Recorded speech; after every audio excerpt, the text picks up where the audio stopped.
On behalf of the Bristol Sports Hall of Fame, I would like to welcome you to our induction for the class of 2020 and ask you to direct your attention to the center doors as we introduce our Hall of Fame class of 2020. Welcome to the Bristol Sports Hall of Fame 2020 Induction Program Celebration. Let's introduce the class of 2020. Jim Danis,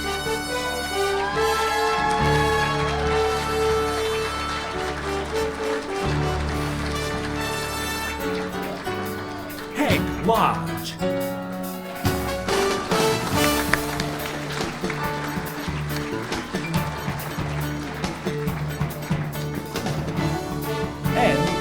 Kathy Sabino is accepting on behalf of her father, Tony Sabino.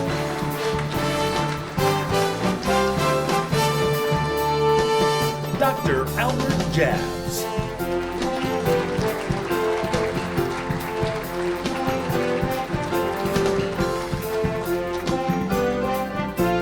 Stacy Mills Rivora.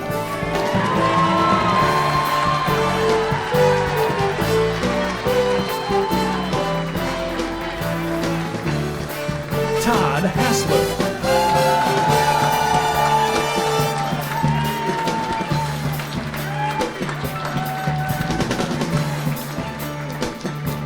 John Delfini.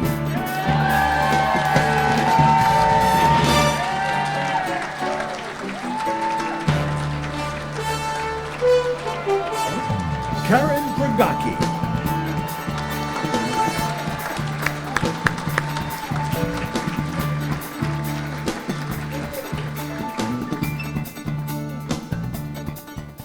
Thank you. At this time, we would like to recognize all of our members of the Hall of Fame who are able to join us here tonight. If I do not call your name, I apologize. This is the best list that I had as of 6:45. So if I call your name, please rise and hold your applause till the end. We'll recognize all of our Hall of Fame members who are here with us. Bart Beardsley, Jay Calnan, Bob Karen, Tony Carrier, Tammy Chapman, Chris D'Amato, Joe DeFlippi, Lindsay Esau, Kathy Ferrier-Gibson, Gail Erickson, Bob Freemuth, Joanne Galati, Mike Giovinazzo, Jack Hines, Mary Ellen Holden, Deborah James, Hal Kilby, Bruce Kaczynski, Beth Kalki-Lafferty, Maury Lavero, Phil Manarino, Dave Mills, Stephen Mills, Bob Montgomery, Tom Moylan, Rick O'Brien, Pat Parenti, Phil Pirog, David Raponi, Dennis Sigmund, Damaris Stafford Kirk, Bill Sweet, Ed Swickless, Don Titus, and Ginny Tereso are members of our Hall of Fame. Congratulations.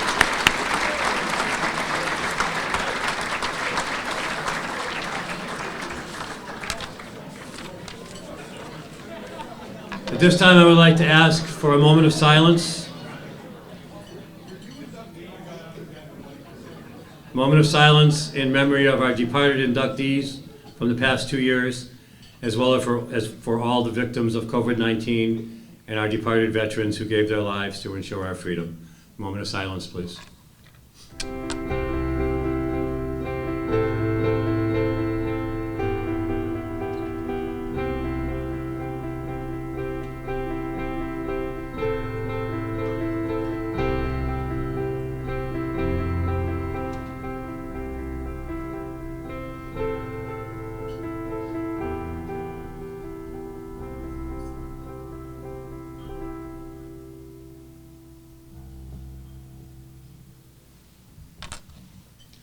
Thank you. And now I would ask that you please rise and join me in the Pledge of Allegiance.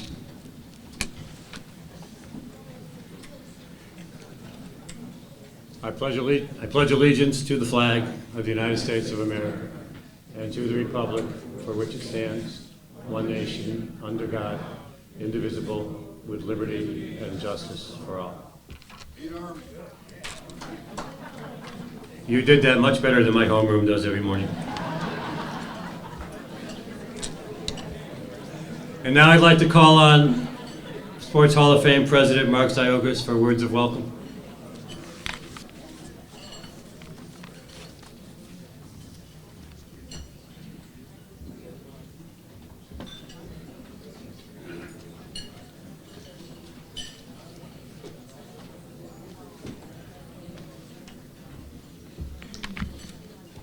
Good evening, everyone. Welcome to the 25th anniversary of the Bristol Sports induction ceremonies. If it wasn't for the vision of John Fortunato and Bob Montgomery, we wouldn't be here today.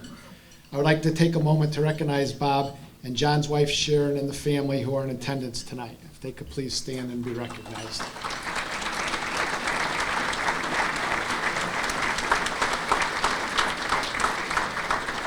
Thank you.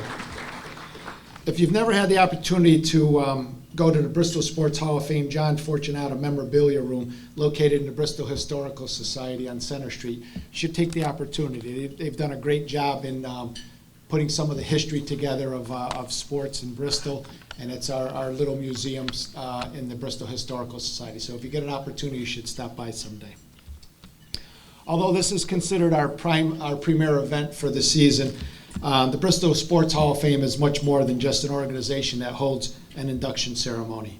We have other additional events that we sponsor, such as the Jack Hines Scholar Athlete event. I usually pause at this point because using Jack's name in the same sentence with Scholar Athlete usually makes a couple people chuckle, so I just take a little pause there.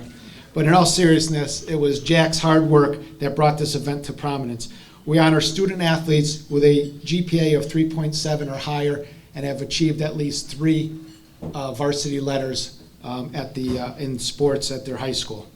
At the annual banquet, we also award 2 scholarships to each student from each of the 3 high schools. And together with the financial assistance of the Rowbridge, Callanan, and the Greenleaf families as co-sponsors, we were able to award $9,000 in scholarships last year.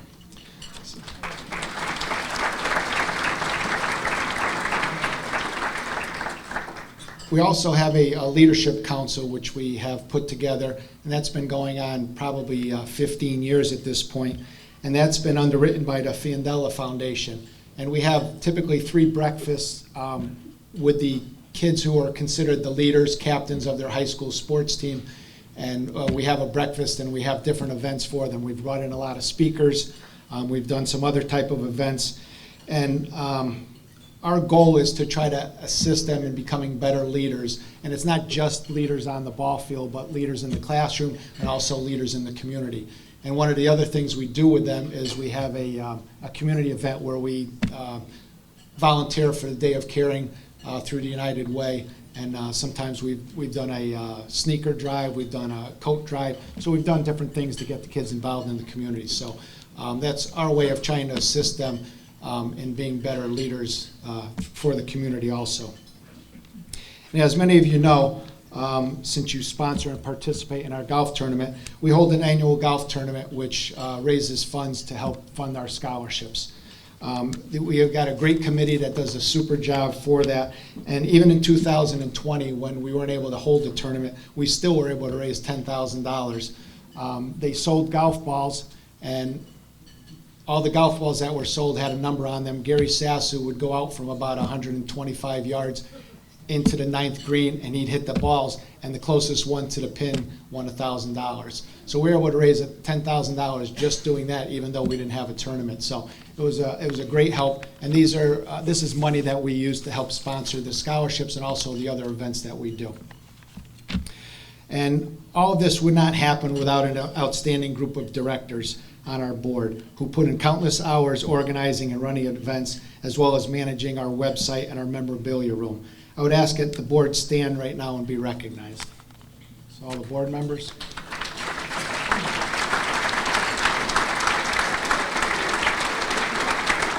Thank you for your efforts. Well, tonight we have another stellar group of individuals being inducted, and it's great to see a capacity crowd here to honor them. They will now go down in history as one of Bristol's finest athletes. I congratulate them on a well-deserved honor. I was told to be brief and refrain from senseless humor, but I just wanted you to know that with Dave Greenleaf, Tom Monahan, and Bob Cowett speaking after me, I'm your last chance at any type of laugh. So, and I haven't met the mayor yet, but I know he is speaking also. But most politicians are not that much fun. I don't think we've had a funny politician since Frank Longo, but we'll give him a shot anyway. But I hope you enjoy your evening and have fun. Thank you.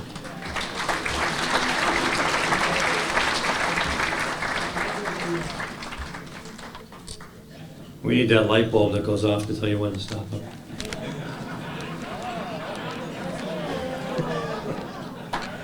At this time, I'd like to call on Father John Dietrich from St. Matthew's Church to give the invocation.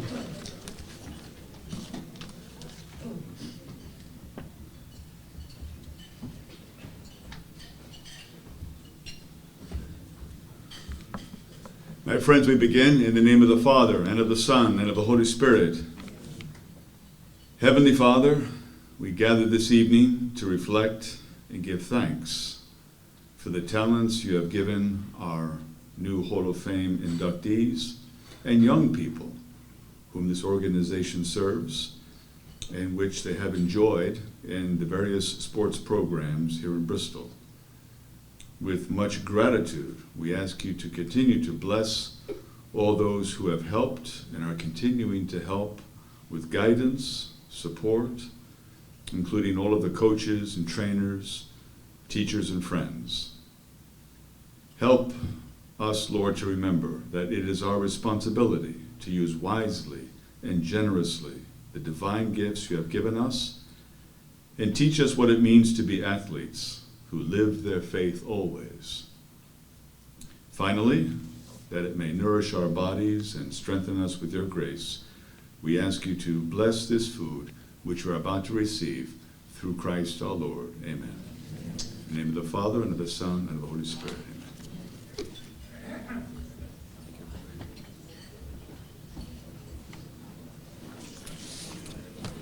Dinner will be a buffet. It's going to be served out in the lobby, and we ask that you just wait until the Doubletree staff tells your table to go.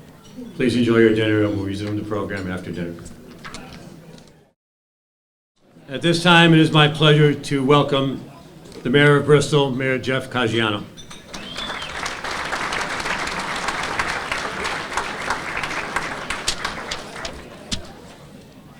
Good evening. It's my pleasure to welcome you all from the Mayor's office. I'm honored to be here to deliver greetings from the city of Bristol. As a newly elected mayor, I've had a chance over the last 10 days to reflect on the history and the traditions here in Bristol. As I often say, Bristol is a great big small town. Bristol not only has a long history of hardworking manufacturers with a drive to succeed, but it also has a great tradition of local sports. In the past 10 days, one of my bigger thrills has been being asked to go ahead and flip the coin at the Turkey Day game. That's a great tradition that we have, and that's one of the great things that's happened to me in just the last 10 days, and it's hard to believe. I'm still pinching myself on some of those things. It's also a great honor to be in front of all of you now as the mayor for this, the 25th anniversary of the Bristol Sports Hall of Fame, a great tradition here. I'm sure that local politics is not anything that you guys are interested in at all. And I want to remind you that we do have term limits in this town. And I'll assure you that I won't be here for more than 7 years. And so because of that, I'm not going to bore you this year. I have one more year that I'm guaranteed. I'll talk more maybe next year, but we're going to make this quick because I want to make sure that you hear from the 2020 inductees. I want to congratulate all of the 2020 inductees and all of the past winners, and cheers to 25 more years to the Bristol Sports Hall of Fame, a great tradition.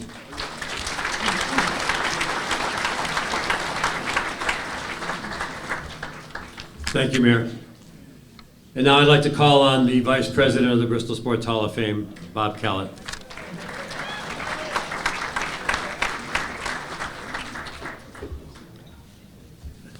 Thank you, Dave. Again, on behalf of all the directors of the Hall of Fame, welcome to the 25th anniversary of the Bristol Sports Hall of Fame. And I just want to explain one thing. There's been a little confusion. You keep hearing and you look in the booklet saying this is a class of 2020. Well, it is a class of 2020. Last year we inducted this class, and unfortunately we had to cancel the induction because of COVID. So this is officially the class of 2020. We will never have a class of 2021. Next year will be the class of 22. There's been a few questions about that. And as you heard earlier from Dave, we have in attendance here tonight 36 past inductees. 36 past inductees, and I think that's a great tribute. And I just want to thank all of them because not only for being here tonight, but for their financial support in the booklet, at our golf tournament, for our scholarships.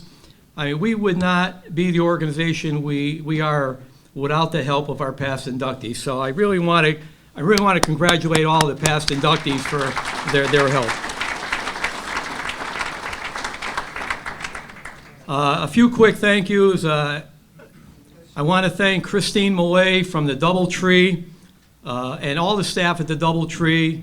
You know, we had a few issues today. We got them worked out with some other help, but they've been great. And also I want to thank the First Bristol Federal Credit Union for their sponsorship of the VIP reception. So thank you to them for their help. Special thanks to our ticket chairperson, Pat Parenti. Pat is also inducted 2 years ago. He came on as our ticket chairperson, and he did a great job. And I want to thank Pat, and I also, with that in mind, I want to thank my wife, Patty Callett, who helped him at the door tonight, and for all the things she does for the Hall of Fame. So thank you to those two. Our induction committee, again, put a lot of work in. Dave Greenleaf, Ellie Wilson, Tom Reganey, Bob Freemuth, Hal Kilby, and John Calipetro. You can stand, or thank you guys for all your help for the induction committee.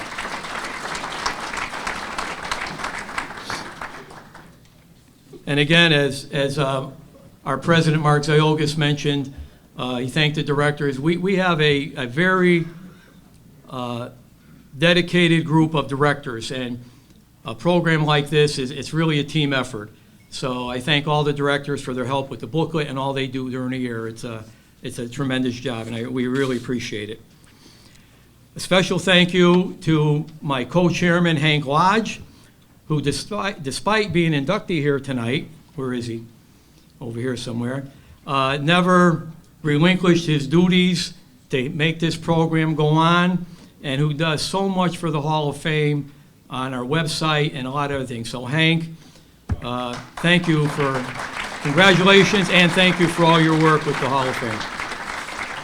And again, thanks to Tom Mazzarella, the man behind the scenes, who's producing all our video, which you'll be seeing shortly. And finally, someone who, you know, I realize, you know, when I'm doing these thank yous, he never gets I don't think he gets recognized enough. And someone that's been with us for 24 of the 25 years of our induction. And that man is sitting over here, Tom Monahan. Where is Tom?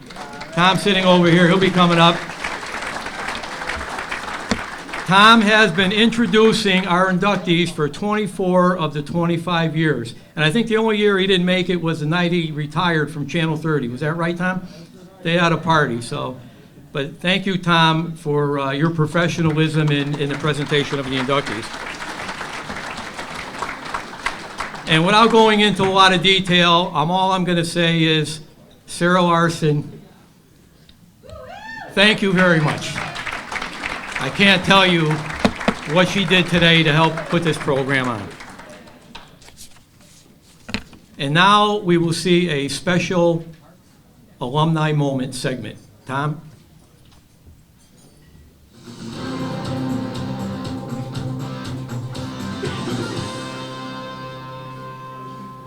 When I met a young lady walking through the tables, and a very attractive young lady, And I made it a point to intercept her, and I said, by the way, who are you? And she said, I'm Debbie James. Who are you? Good evening. It is with great honor and humility to be inducted into the Bristol Hall of Fame and Museum. Other coaches I had, Whitey Kaczynski. Oh my God. Whitey thought I was prejudiced.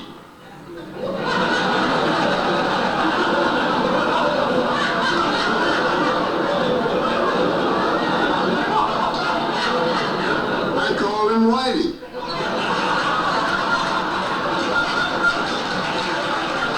I did. I said, Whitey, go over there and straighten those boys out over there. Whitey, see those guys over there? Straighten them out! I didn't know his name was Harry. Coach Louie might just call me Coach Dan. When they first meet me, they'll call me Coach Valerio, and I'll say no. They'll call me Coach Dan. I never told them why, and the reason is that there's only one Coach Valerio. And Dan, I'm very proud of you.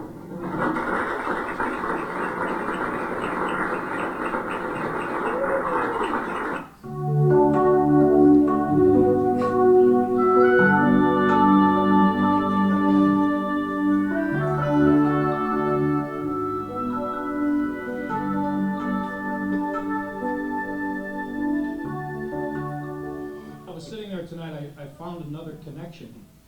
Tonight's catcher's night. Gordy Losey, Pete Losey, Jack Hines was a catcher at Hartford Public, Clyde Waters, and me. So I mean, there's something to say about running the show from behind the plate, I guess. They're not always the tools of ignorance. I also want to thank the Bristol Triumph Sports Reunion Committee for being here tonight and for doing such a great job with their annual sports reunion dinner. I know that Julie is proud of all of you for keeping up and preserving the Bristol sports heritage.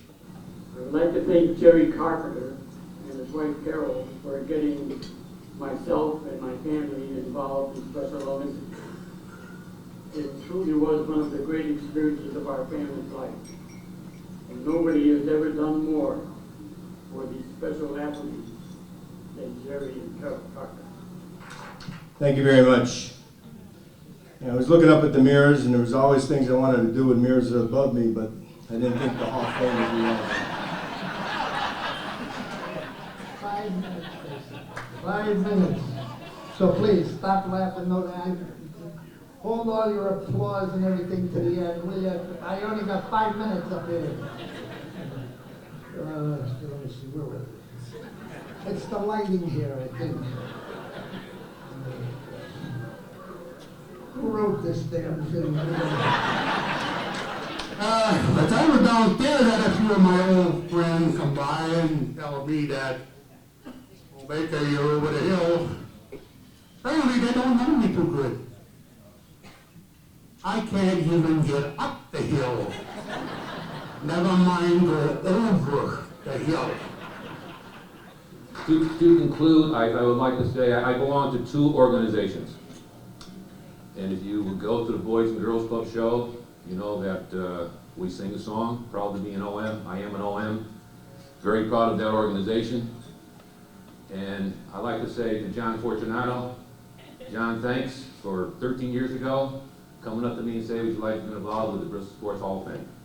I'm very proud to be a member of that organization. Very proud to be awarded this award. So thank you very much.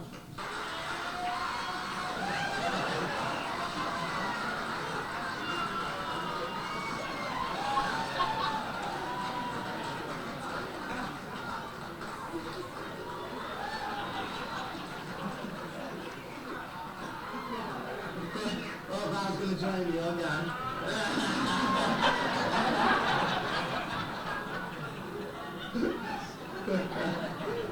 I got talked into that, but... Well, my apologies have to go out to the people who had the misfortune of sitting next to my sister at the games. Many of these people today are now wearing hearing aids. There was a few people before you. keeping all of us think together is Sharon. I don't know how she does it, but she does. Thank goodness. As of last month, we celebrated our 55th wedding anniversary. Thank you. Every day I'm grateful for her being in my life. Again, thank you for being part of the introduction ceremony. I too would like to recognize all the other inductees. I couldn't ask for a better class. Again, being last, there's some pressure, to wrap it up. But also there's pressure on me because everybody else was so good. They had a reputation as a bad place. But for any kid of any race who loved playing sports, there was no better place to grow up. To us, the Drive was a safe haven, a family community, our Boston Garden, our Lambeau Field, and Yankee Stadium. One of the main points I want to send home to all of the people in this room is how fortunate the athletes are of Bristol to go through this system. The support from the top to the bottom, bottom to top, it's a cycle. We come from supportive families and backgrounds. They get into sports. Coaches support all the athletes, no matter whether they're in their season or not. Had I known that my OCD would get us front row seating, I would have handed my ticket ordering last. Good evening. Thank you, Tom, for those kind words. If my parents were here, my father would have smiled and my mother would have believed you. Can you hear me in the back? Okay. I was speaking a couple of weeks ago and some guy in the back said, I can't hear you. The guy in front said, I can hear him, why don't we change seats? Our center fielder sprinted toward the fence, jumped and extended himself parallel to the ground. He caught the ball as he smashed face first into the fence. Without a doubt, it was the greatest catch I've ever seen. I was the first coach out there. Reinhard Walker, where is he? He left. He was on his side, and his blood-covered face was still up against the fence. Are you okay? I asked. He lifted his head, looked me in the eye, and said, am I still pretty? So, I had to smile when I heard that 1,600 points in high school. I was texting with my brother before I was coming there, and I said, if he would have passed me the ball a little bit more when I was a freshman, I probably would have had a little bit more points. But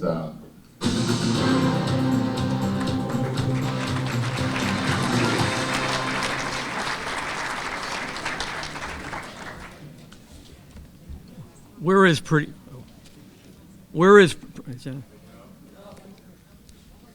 boy? Is it on? No? Tom? Is it on? Oh, no. Where is pretty boy? Right over there. He made sure I put that in. He said, you got to put that in. But anyway, I hope you enjoyed it. Thank you. Just a reminder that Nutmeg TV is filming this event, and on your table there are some flyers when the program will be rebroadcast. So if anybody that you know would like to see it, they can tune into Nutmeg TV.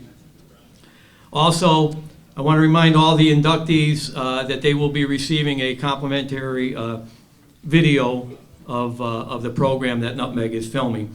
And also the inductees, please remember to take the pictures that we're hanging in the ceiling. They're taken down.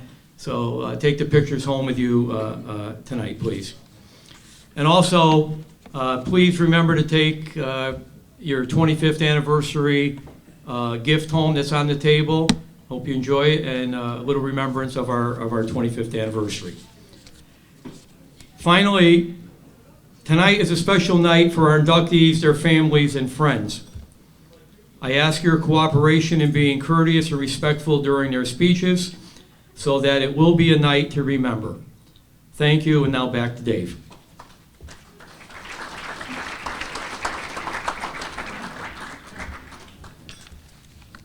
Thank you, Bob. And now it's time to welcome our inductees. And to do so, I'm going to call on the gentleman who, as you've just heard, has done this for 24 of the 25 years, Tom Monahan.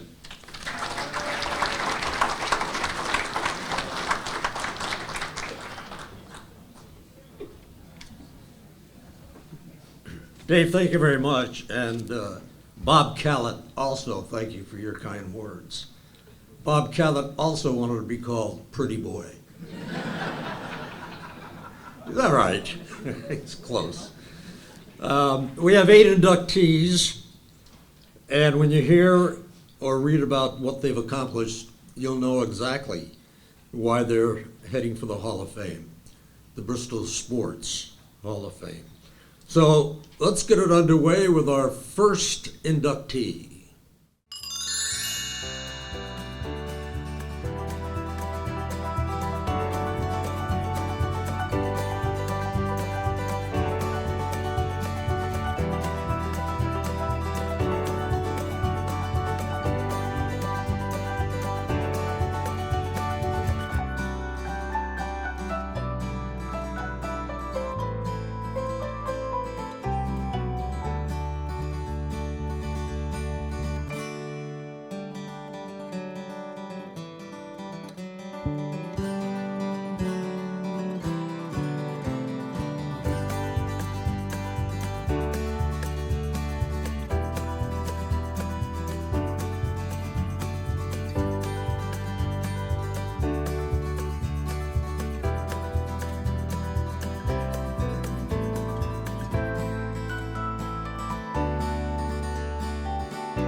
He is a member of the class of 1982 at Bristol Central.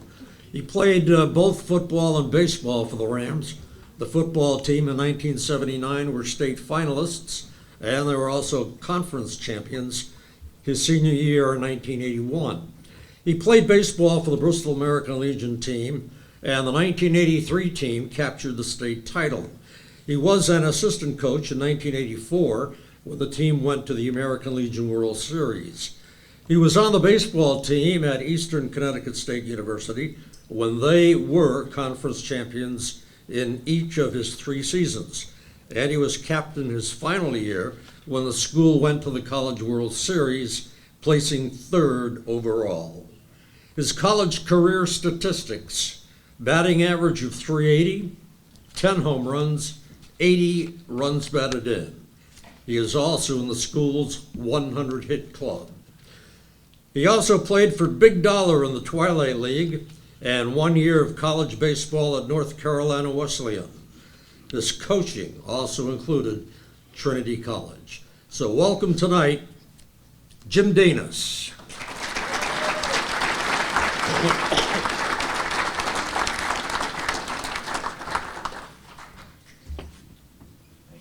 Congratulations. Thank you. Thank you very much.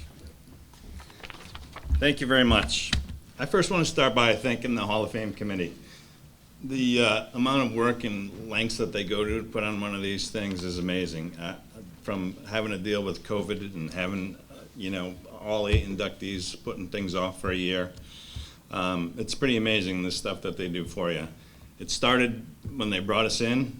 I came downstairs into the VIP room where I met Hank Lodge and reacquainted with Todd and John. And then I started to think maybe the first qualification was that you just had to be bald to be inducted this year. And then thankfully Karen and Stacy and Kathy showed up and Dr. Jobs, and my theory was shot.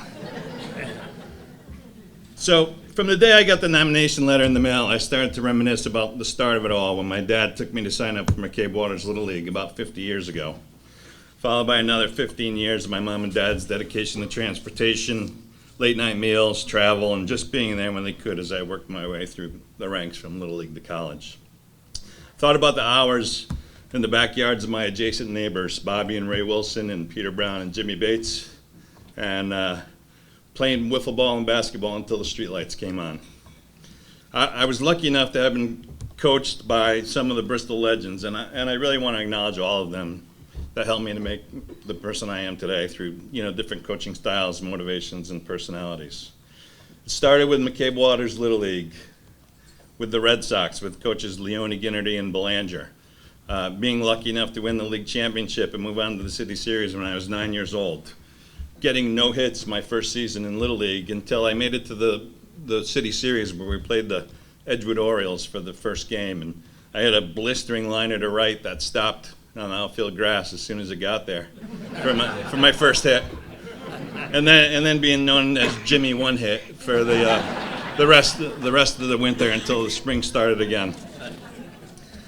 That same year, we faced the Forestville Dodger dynasty and Coach Watson, and what looked to me like a 7-foot-tall Dean Pasavich on the mound, thinking, please don't make me bat against him. I was cut from the All-Star team at 11, and then I spent the next month following my future teammates Joey Jandro and Reinhard Walker. Pretty boy, where are you? Cruise their way to the Little League World Series in Williamsport. My foundation was set at that point. I loved baseball. The next couple of summers were spent in the Scott and Monahan leagues with Coach Grossman and Krampitz and Kilby, where my run of 6 straight seasons with my favorite all-time teammate, Pretty Boy, started. Where is he? There he is. On to high school with Coach Moylan and McCooey. Unfortunately, my high school career was marred by the loss of my best friend and co-captain, Gary.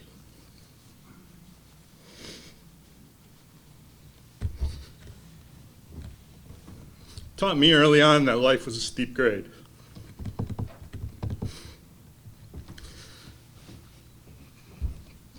But out of that grew a lifelong friendship with the Buchanan family,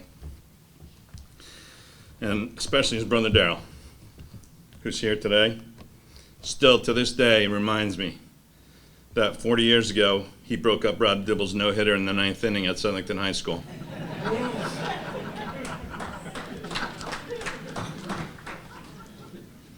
Tommy Burns, American Legion, played for 3 years, had the most fun ever playing baseball. But that almost didn't happen. When I was 16, I thought that a job was more important than baseball. Till Coach Kilby drove down to Lake Compounds where I was washing dishes one May afternoon and told me that the Legion team had lost a catcher. He was trying to convince me to come play. Didn't take much convincing. I hated washing dishes. Still do. But without Coach Kilby's intervention, I may not be standing here today. On to Eastern Connecticut and Coach Holowati, like Mr. Monahan said, making it to the regional finals and then finally to the World Series. And I feel like I had a great baseball career. I'm proud to be the 3rd member of the class of 1982 from Bristol Central High School, following the footsteps of Callie Granger and John Benzinger. I want to thank Spec Monaco. I didn't see him. I don't know if he's here, but Spec gave me my first coaching job at Lewis Mills. And I want to thank Frank Oshenko. He convinced me to go to Eastern Connecticut after JV baseball was cut from the budget my freshman year in North Carolina. A lot of great things happened to me over the course of my life. Number one, being the birth of my son, Ben. Ben was a lefty early on in life, and always long and lanky. A good friend of mine, Bill Decker, who I had been coaching with at Trinity College, had just gotten the head coaching position at Harvard shortly after Ben was born. And I had great plans for my 6'2" fireballing pitcher and all the trips to Cambridge, Mass. Before his first birthday. Unfortunately, although he's a very good athlete and a great soccer player, most of all an outstanding student, I couldn't pass on my passion for baseball. I still haven't given up on the Ivy League, though. To Liz, my 2nd grade crush, who I was lucky enough to reconnect with after 20-something years of starting our separate families, for helping me get my life back in order after a personal tragedy and making a great life together. It's important in a partner to have the same values and principles and to also agree on the same thermostat settings. To my friends and family at table 11 and 14, thank you for being an important part of my life. In closing, I want to share a short story with you for the first time publicly. With all the negative in the world, I wanted to share one of the greatest positives in my life.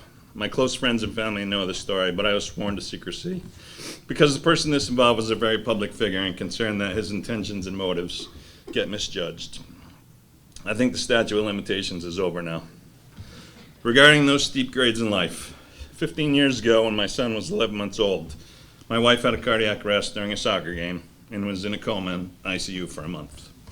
I spent an enormous amount of time in the hospital playing the waiting game. One of those weekends happened to be the US Open, where my favorite golfer was in contention down to the last hole, where he had a 2-shot lead.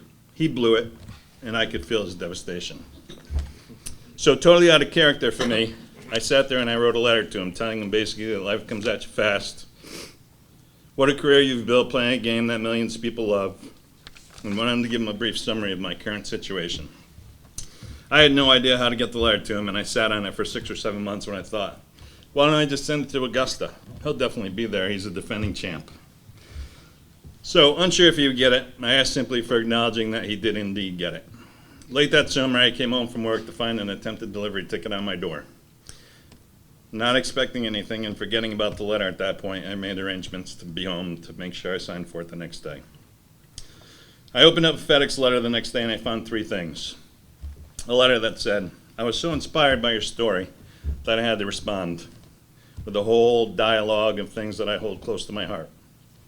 Second thing is a very large check with a note that says, please use this to start a college fund for Ben. And the third thing was a whole flag from Augusta that was signed to Ben from one lefty to another, Phil Mickelson.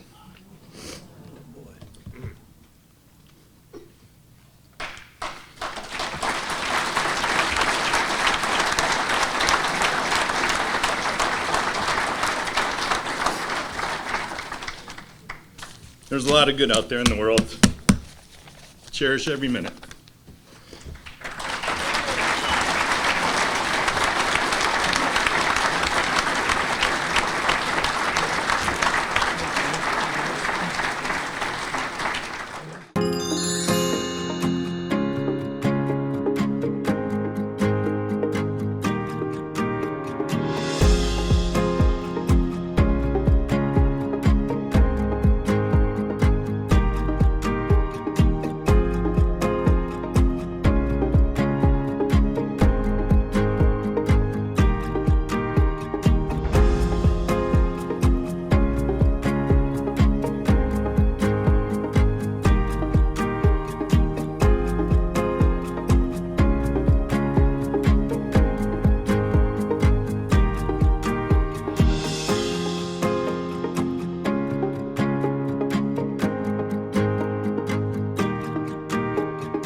Hank Lodge, tonight's inductee also. A Hartford native, along with his wife Joan, they raised their family here, and he became an exceptional community volunteer. Since joining the Hall of Fame board in 2005, he's been known as one of the organization's most active volunteers, having received the 2008 Bristol Sports Hall of Fame Joe McGinn Award. His initial involvement in local sports was Bristol Midget Football. As its vice president, he led Bristol into Pop Warner football, and he also led the fundraising efforts for new uniforms and equipment for the newly named Bristol Bulldogs. At Edgewood Little League, he served as minor league coordinator, player agent, and vice president of baseball operations. He also raised funds for an additional field for Forestville, earning him the 2015 Forestville Little League's Volunteer of the Year. He also served many duties for the Eastern Regional Tournament. In 2011, he was chosen the Chuck McCarthy Award recipient by the Bristol Tramps. In 2018, he helped raise the funding to totally renovate Forestville's aging field house. Community service has included being a founding member of the Bristol Ethics Commission, the Robert S. Watson Senior Scholarship Committee, and the Hartford Public School Sports Hall of Fame. His forte growing up was basketball, and he served as captain of the 1959 Hartford Public freshman team. He also served in the U.S. Air Force from 1962 to 1968. Welcome tonight, Hank Lodge. Hank, come on up, and he was joined by his two sons, Scott and Tim.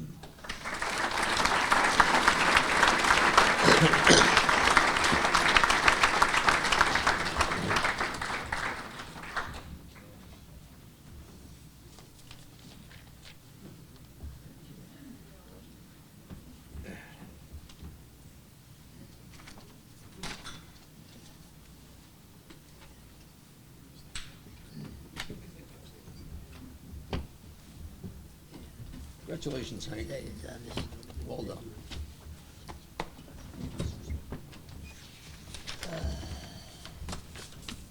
Good evening. Before we begin, as you can see, I am clearly not Hank Lodge. I am Scott, Hank's oldest son. Due to an issue with his voice that can at times make it hard to understand him, Dad has asked me to deliver this speech on his behalf.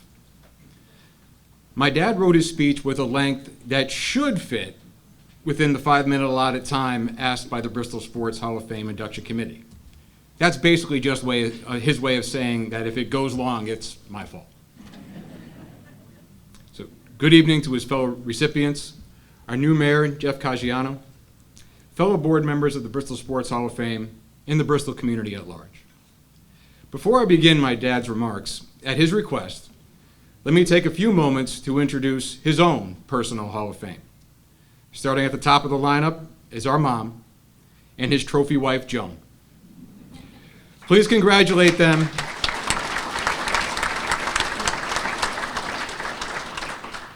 Please congratulate them as they are celebrating 55 years of marriage tonight.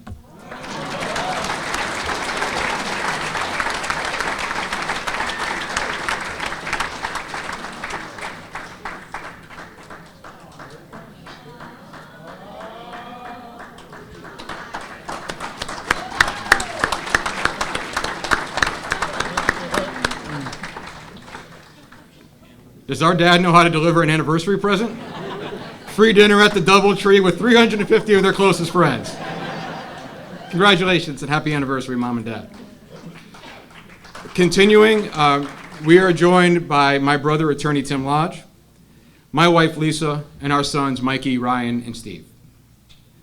Dad would like to acknowledge two key members of the Bristol Sports Hall of Fame, co-founders Bob Montgomery and 2016 inductee Bernie O'Keefe. Their tag team approach and persistence led to us being here tonight. Dad thanks them both for their support and their belief in his contributions to the Bristol Sports Hall of Fame. Dad has two stories about coming to Bristol and joining the board of the Bristol Sports Hall of Fame that he'd like me to share. The first was in the fall of 1969. While living in Hartford, he and Mom decided to give up apartment living in favor of home ownership. Now, where to settle was the question. At that time, he worked for Connecticut Bank and Trust in their computer room. Some of you longtime Bristol residents might remember the Roman family. Walt and Verge, the parents of Don, who along with 1999 Hall of Fame inductee Bob Watson, coached the 1975 Little League World Series team from Forestville, and his brother George. George was a supervisor in the computer room and knew that Dad was searching for a home. George asked him to consider moving to Bristol. Now, please take no offense, but Dad asked George, "Where's Bristol?" Ultimately, Dad heeded his advice. Mom and Dad never looked back. It's their belief that they could not have chosen a better community to raise their boys, and I definitely agree. Dad has often said that he wished he was raised in Bristol and had the opportunity to play and compete with its many athletes. As for the second story, in 2002, Dad saw a write-up in the Hartford Courant that Lindy Remigino, 1952 Olympic gold medal winner and longtime Hartford public track coach, had been thinking for years of creating a wall of fame, but could just not get it going.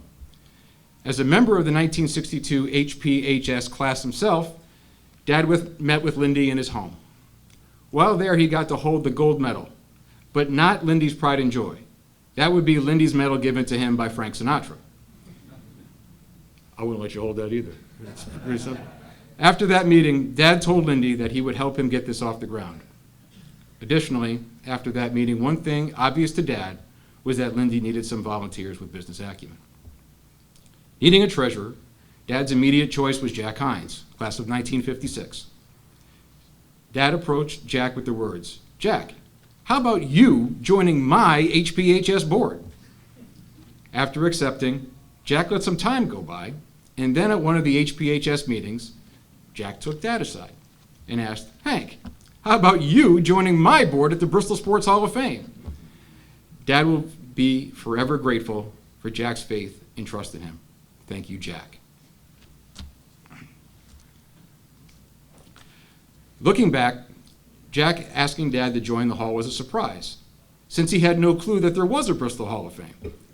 This request to join was 8 years after Bristol began their organization with its co-founders John Fortunato and Bob Montgomery.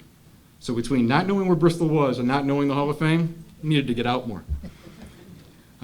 In closing, Dad would like to acknowledge that he was also a consultant to Northwest Catholic in helping get their Hall of Fame off the ground. Dad was also a founding father of the Hartford Public Athletic Hall of Fame. He mentions those because, in Dad's opinion, the Bristol Sports Hall of Fame is one of a kind in its uniqueness. He believes this because while other Halls of Fame showcase their athletes, the Bristol Sports Hall of Fame directors have made it a point to be community-minded, asking what can we do for the youth of Bristol in keeping its sports heritage alive. Dad would kindly ask, if you wanted to learn more about Bristol sports heritage, please visit bshof.org and view the many scrapbooks, inductees, historical game video, leadership council, scholar athletes recognition dinner, yearly newsletters, and so much more. Dad would also like to thank 4 directors, starting off with Rookie of the Year, Sarah Larson, for joining our board and making Dad look like he knows what he's doing. No small feat. Thank you, Sarah.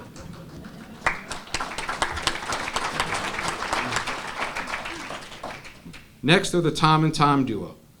The kid, Tom Monahan Jr., and Tom Mazzarella, who make us look professional. Lastly, Dad would like to thank his co-chair, Bob Callett, for consistently committing himself 100% for the betterment of our Hall of Fame. Thank you, Bob. Any last words?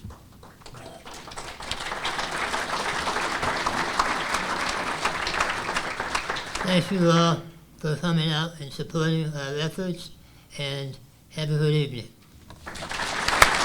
Thank you, everybody. Enjoy the rest of your evening.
Anthony Savino played basketball and baseball at St. Anthony's High. The basketball team made 2 appearances at the New England Small Catholic High School Tournament, winning that tournament in the first year, 1953.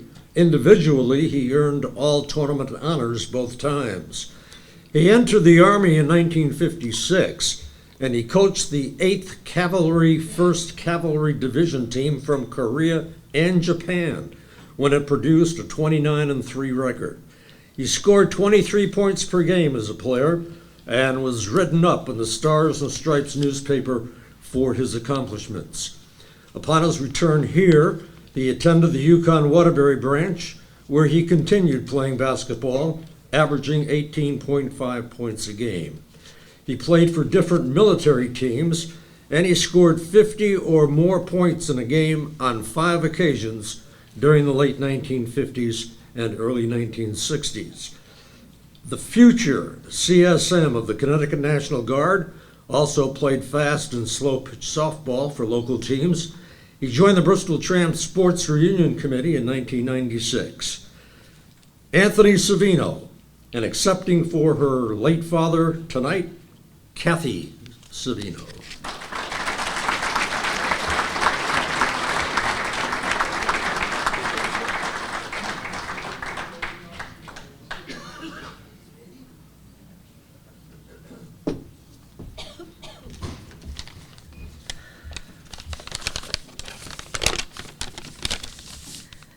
Good evening, everyone, and a hearty congratulations to the very impressive class of 2020.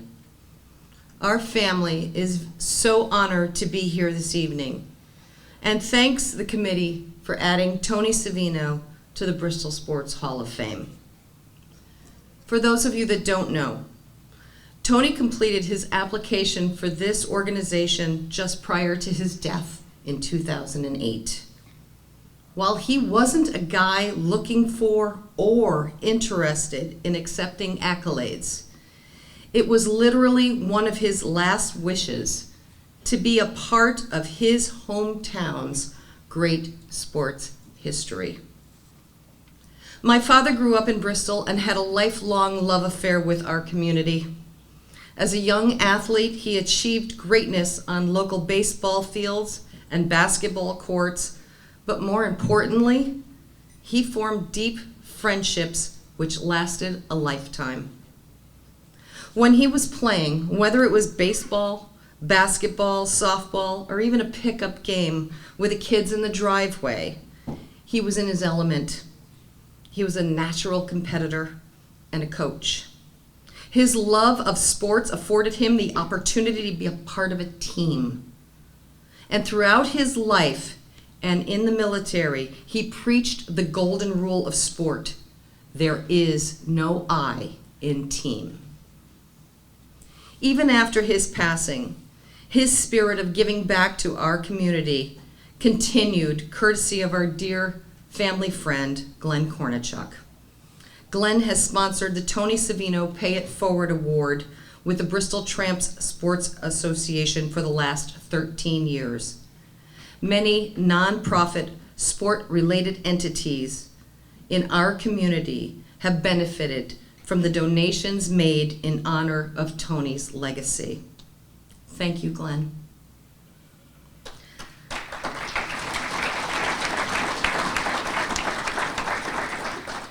On behalf of my mother, Deanna, my brother, Anthony Jr., my sister-in-law, Rebecca, and my nieces, Elise and Olivia, thank you, Bristol Sports Hall of Fame, for honoring Tony Savino with a spot on your most impressive roster.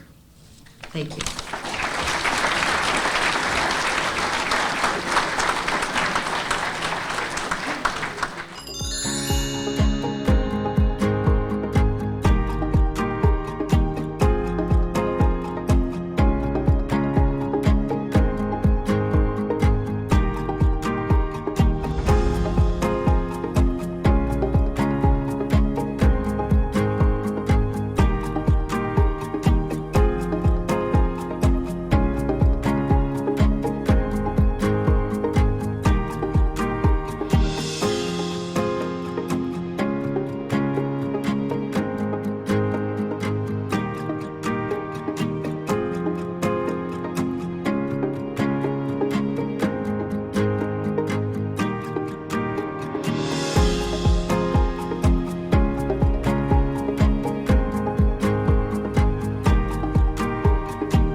certainly one of this city's all-time greats.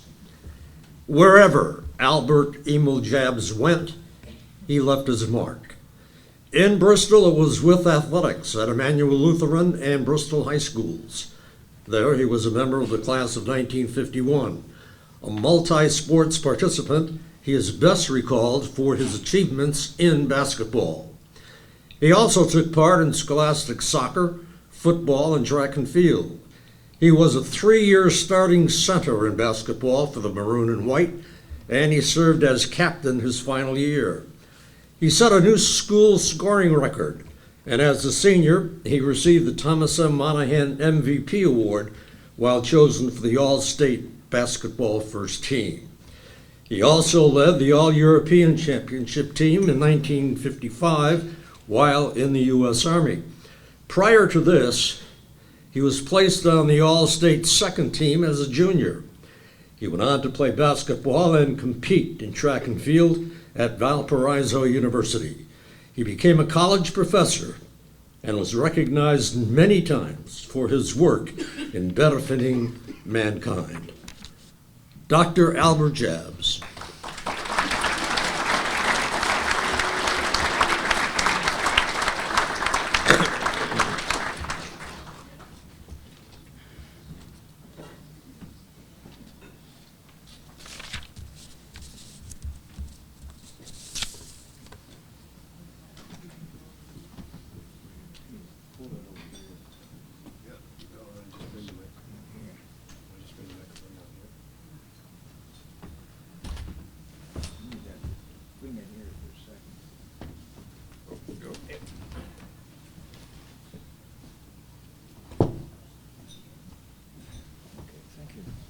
Congratulations, Doctor. Thank you. Good going. Tom Monahan.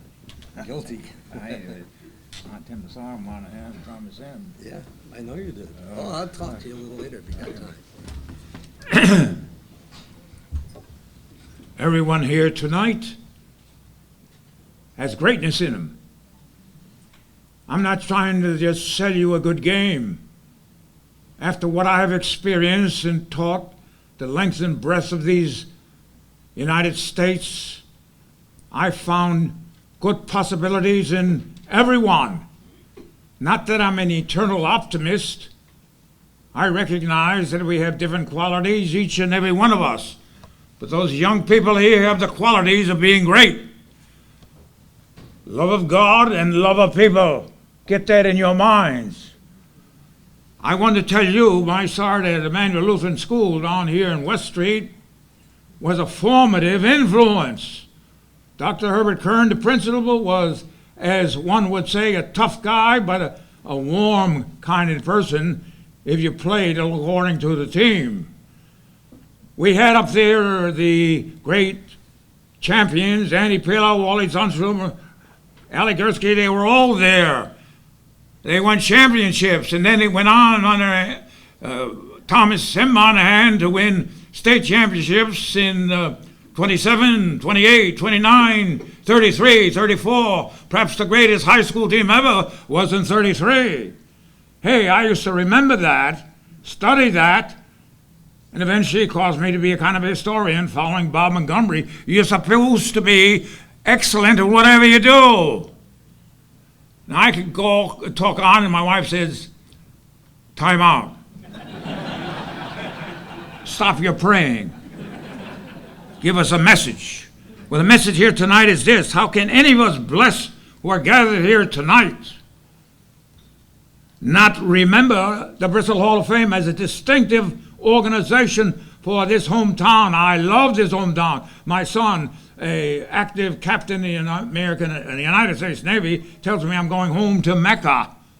Well, yes, I always love my home. I come here because I'm restored, I'm renewed. I remember the great people that live here.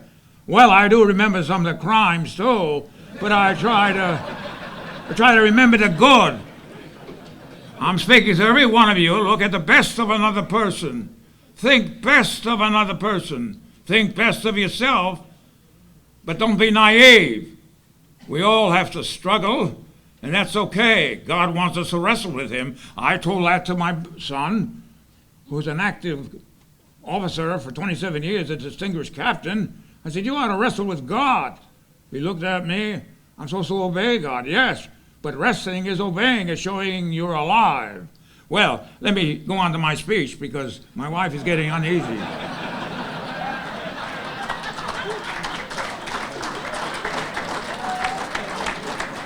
You know, the Jabs family, some of us are introverts. My wife says she is, but she's changed. She says, no, I can't change. But she has changed. I'm a talking jabber, if you know what I mean. I never got over the idea that in German there's the expression, du bist ein Dummkopf, which means you're a dumbbell. Well, I never wanted to be that. I wanted to be a speaker. And Herbert Kern, a great principal, said, you know, you got the lowest grade of anyone who ever took that test in going to the technical department. Well, and to announce it in front of the class, I love Dr. Kern. Why make me kind of an icon of doing poorly? But I love the guy. So what I'm saying, we all have weaknesses and strengths. So tonight I want to give you a few minutes. I only got 5 minutes, so this is a church-going group. I think we're dominantly Roman Catholic in Bristol. How can any of us, blessed to be gathered together at this Bristol Sports Hall of Fame with people like the rest of the people I met here tonight, ever forget who have preceded us? I can't forget that game in March 12th, 1952. We were winning over Hill House, had won its number of championships. Well, we won 5, they won their share. And that game, we had a 1-point lead. And the basketball got stuck between the backboard and the rim. There was a jump ball. Now listen closely. There was a jump ball. They won the tip. They went down to score, and they had a 1-point margin. The clock kept on ticking. I remember Thomas Armand had his son watching the clock and everyone else. 5,000 plus Bristol fans were at New Haven Arena. I still play that game 70 years later. The bell rang. We all wept. And I'm not supposed to cry, but I did that night. I'm telling you, we cried because we had 2 Monahans and one's here tonight introducing us. But I'll never forget that, and I still play that game. We should have won because they eventually won the state and Union Championship. But the community loved us. The sports writers loved us. Lou Bachman, Pop Simmons, Chuck McCarthy. I used to copy him as a kind of a model of writing after I coached some teams and then would write up after the game. I had a career all over the Midwest and the American South. I even taught in death row. Have you ever taught in death row? And try to see the good in them? They said to me one day, Dr. Jobs, we know more about abnormal behavior than you do.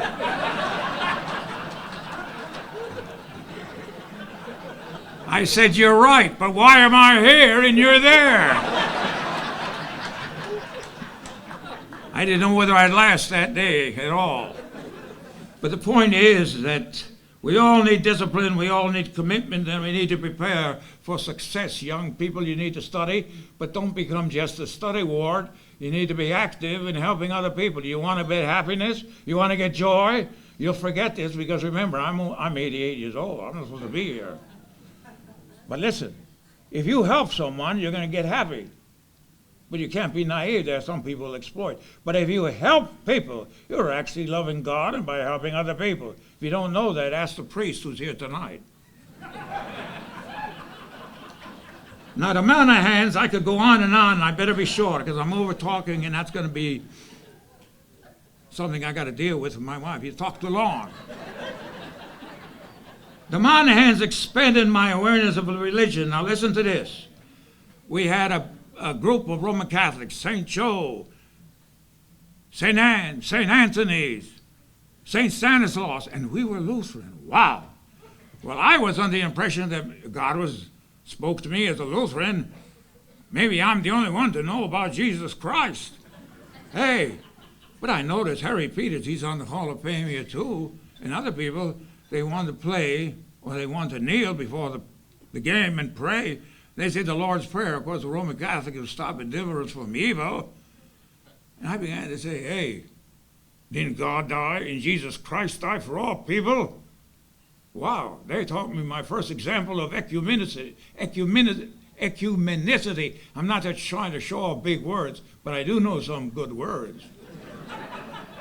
It means getting along with other people. That's the problem in America today. Go ahead and clap.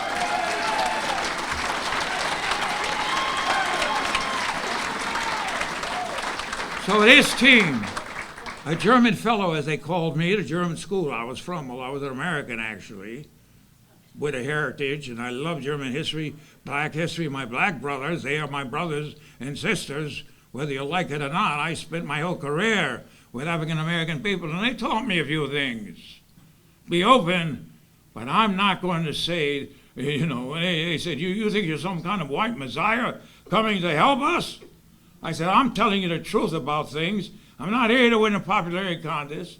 Obama's running. I'll probably vote for him, even though I'm normally a Republican. What about that? So you engage in debate with people. That's the way you love students. You involve them in debate, just like you wrestle with the God Almighty, because you love him. You're not indifferent. Are you listening? Yes. I'm almost done. I got to watch my daughter. She's got time. The daughter and the husband are in an arrangement to keep me quiet. Well, they got to take the risk. I'm not out for tenure. I don't care if I get a raise or anything. I got to speak in a few minutes. Tom Monahan, give me a 1-minute break or two, and I'm almost done. Now, I got a special memory. That night, March 12th, listen closely. It was a night when we were the underdog. I said to Chuck McCarthy, a great sports writer, keep us in the underdog role. So he kept on putting in headlines. The underdog Bristol team will face Hillhouse, Sam Bender's team, tonight. I said, God help us. We had to pray before the game. We went to the game. It was nip and tuck all the way. I tell you, that basketball got stuck between the rim and the backboard. I never heard of that in my life. Well, it was almost, I'm going to use a large word here, excuse me, I'm not trying to show off, but it was almost sinister.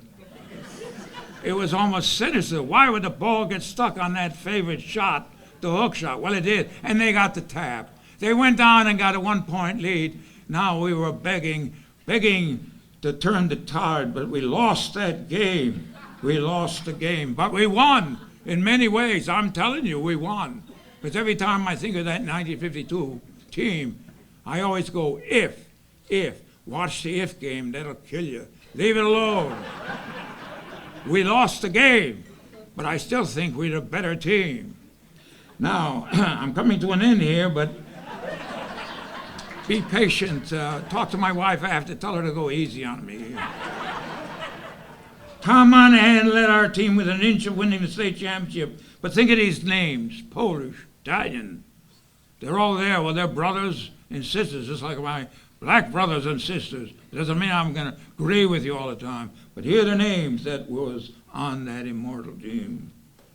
Ed Bush, all turning. Ed Ciccone,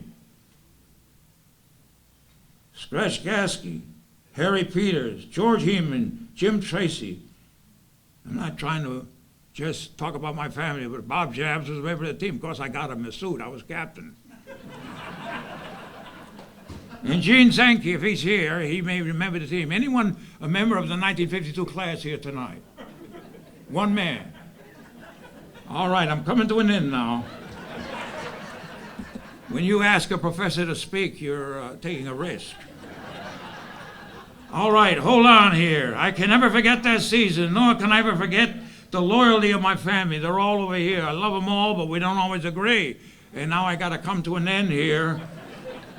And all who supported us, how close we were, that victory, the game, and to lose, we actually won. Because they're always in my mind. That team is always in my mind. The city's all in my mind. I cannot wait always to come home. As my captain's son would say, Dad, you want to go to Mecca again this year? Why don't you give us a break and come to the Midwest, where your wife comes from?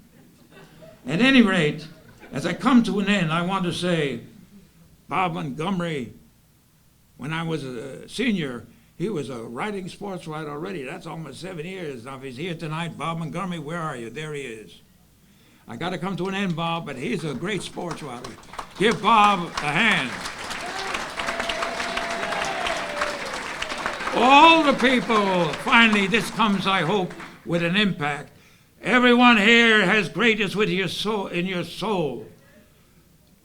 Believe in God as the Father of us all, and each one of us, whether we like one another or not, are brothers and sisters of all, and that'll keep you in shape, whether you're an athlete or an academic, a citizen, or even if you flunk a course or two like I did. You'll be all right. God bless all of you. I love all of you.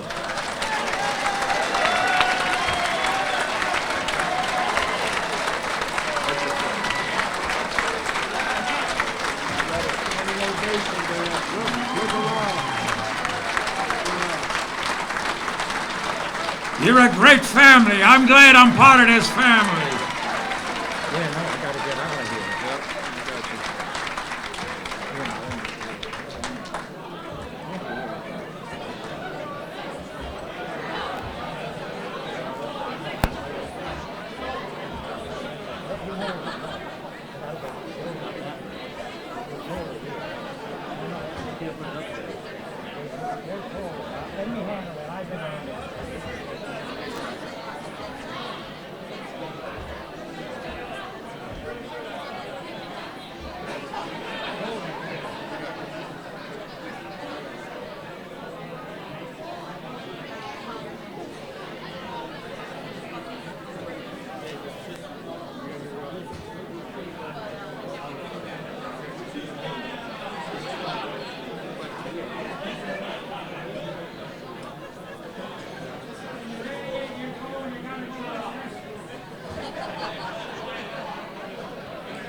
Stacy Mills Rivera, a Bristol native, 1988 Bristol Eastern graduate.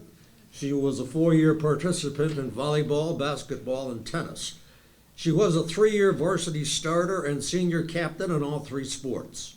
She was a 2-time state champion in basketball her junior year and volleyball her senior year. After graduating, Stacy went on to Stonehill College, where she was a 4-year starter on the volleyball team. As a senior, she was named captain and selected to the Northeast 10 all-conference team. She would continue her athletic career as a volleyball coach at Eastern High for 23 years, the last 13 as varsity head coach. She was an assistant coach on the 2005 state championship team. Then in her first season as varsity coach, she went 25-0 and won the Class L state title in 2006. Her team has made it to the state tournament quarterfinals or better 11 times. They've won 12 CCC South championships, 4 CCC tournament titles, and 2 CIAC Class L championships, 2006 and 2012. She has produced 46 all-conference players, 16 all-state players, and 1 Hartford Courant Player of the Year. She had an overall record of 248 wins, 56 losses, posting a 143-5 mark in the CCC South matches. She went undefeated in the CCC South for her final 8 years, winning her last 90 matches. Stacy capped off her coaching career in a very special way when she coached her daughter Aliana for her final 3 seasons. Aliana led the state of Connecticut in assists and aces as a senior, was an all-state player, and was the first and only Bristol Eastern volleyball player ever selected as Hartford Courant Player of the Year. Stacy Mills Rivora.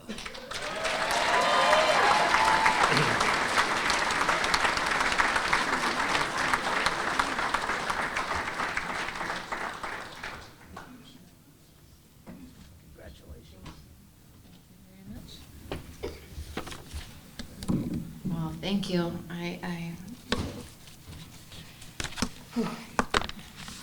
It's hard to go after that speech that I just had, so hopefully I can do justice.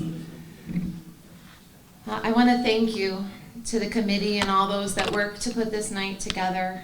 I'm honored and humbled to be selected into the Sports Hall of Fame. Congratulations to all of the honorees tonight and for all those that have been selected in the past.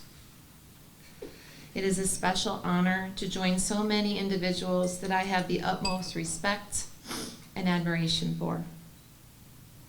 I am a product of so many that are here tonight, and I extend my sincerest gratitude to all the family, friends, colleagues, and coaches that are here tonight. I truly appreciate you being here, and thank you from the bottom of my heart. Coaching for 23 years was an incredible gift. Working at Bristol Eastern gave me the opportunity to work with supportive coaching assistants like Jessica Sanzo, Jamie De Silva, Jenna Rajensky, Kelly Violet, Kelly LeBeau, and Stephanie Rie. Their hard work and commitment to our program was vital to our success as a team. I was fortunate to have a dedicated trainer in Jared Yeager. He took care of my players with vigilance and care. John Stavens worked tirelessly to help our program run smoothly. His time and service was paramount, and his support of the student athletes was unwavering. I also had the pleasure of surrounding myself with lifelong coaches at Bristol Eastern who, like myself, have devoted themselves to this profession, many of which are here in this room tonight. To Gail Erickson, I want to say thank you. Thank you for laying such a strong foundation for the Bristol Eastern volleyball program to be built upon. You gave me the opportunity to coach and work alongside you. I appreciate you giving me the chance to do something I truly love to do in a building that I felt such a strong connection to, with athletes that I found to be hardworking, gritty, and athletic, in a program where success and dedication were synonymous. To Coach Floyd and Mr. Chauvin, my high school basketball and tennis coaches, thank you for being positive role models. Each of you had your own style, yet both of you displayed the commitment, drive, and devotion to your athletes as well as your craft that I too wanted to emulate for my athletes. Mom, who's not here physically, but I know is here with me, and Dad, thank you. No words would be sufficient enough to thank you for guiding me to become who I am today. You both epitomized what hard work, sacrifice, and integrity stand for. You helped shape my core beliefs about responsibility, respect, and commitment, and I am very proud to be a reflection of the both of you. Thank you to my brother Michael, who constantly amazes me with his incredible intelligence and independence, and to my brother Stephen and sister-in-law Melanie. You and your 4 incredible daughters, Abby, Reagan, Riley, and Molly, are examples of great love, kindness, and endless support. To my husband Steve, you are the reason I'm standing up here today. Without you, coaching would not have been possible. With 3 small children at home, you became Mr. Mom. You carpooled, coordinated play dates, cooked dinner, all while being my biggest fan and supporter. You held our beautiful family together so I could pursue my love of coaching, even when that meant being away from home and spending hours and hours with my volleyball and school families instead. You were my sounding board, my statistician, my tournament calculating, my referee yelling, my always questioning, my devil's advocate, my team-loving #1 fan. I share this honor with you and thank you for always believing in me. To my pride and joys, Emily, Aliana, and Carson, the 3 of you make being your mom my proudest lifetime achievement of all. I love you all very much. And lastly, I want to say thank you to the game of volleyball. You introduced me to some of my fiercest and respected competitors and friends, coaches like Tim, Laura, Rich, Victor, and Lori. All of you inspired me, guided me, and drove me to want to be better. When I walked into a gym against one of your teams, I wanted nothing more than to beat you. And yet, when the game was done, we would hug, shake hands, and walk away knowing that both teams gave everything they had. I learned so much from watching and talking to all of you. The very best and worst of Bristol Eastern's wins and losses were against the teams that you coached. Thank you for raising the bar and being the very best. To all of the athletes I had the pleasure of coaching, you are what drove me to succeed.